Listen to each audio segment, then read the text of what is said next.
Well, developers bill it as the nation's largest data center. And to build it, Millard County Commissioners just approved rezoning 4,000 acres previously designated for agriculture. ABC4's Bayan Wing went to a public hearing today and spoke exclusively with a founding member of the company. There was definitely some different perspectives among the few residents that spoke at the hearing, some of them welcoming the project, some of them objecting to it. But I think the biggest takeaway was the tremendous upside for Millard County, economically speaking. We're talking about billions in economic impact and hundreds of millions of additional tax revenue for the county. I feel great. It is a good start. We've been down this pathway now for over a year, so for us this is just a great milestone. The largest data center in the nation is one step closer to being built in Millard County, just south of Fillmore. This project is actually on the farm that my family and I have been farming for the last 2 decades, but my extended family's been here for about a half a century at this place. I grew up here. The data center is primarily the infrastructure big tech and artificial intelligence companies need to operate smoothly, which includes power, cutting-edge heating and cooling technology, the space for companies to operate efficiently, and network connectivity.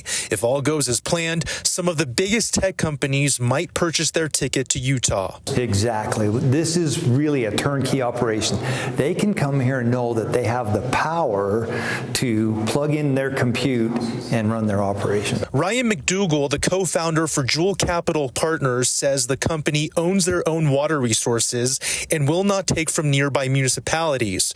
But still, some residents voiced off their concerns at Tuesday's public hearing. That will change drastically kind of the way of our quality of life. McDougall says he understands the concerns of his neighbors. A great question. What about the rural nature of our county? We've tried to really be respectful of that.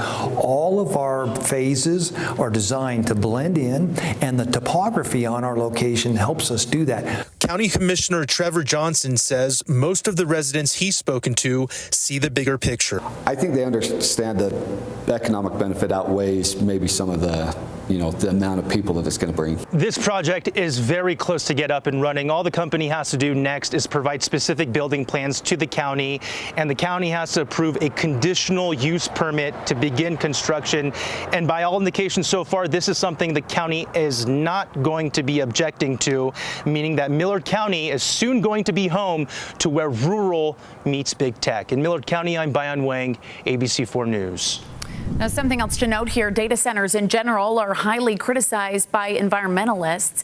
According to Morgan Stanley research, a boom in data centers is expected to produce about 2.5 billion metric tons of greenhouse gas emissions through the end of the decade.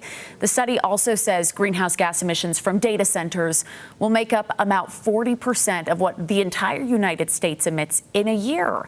Something to remember, greenhouse gas, of course, is the main accelerant of human-caused climate change.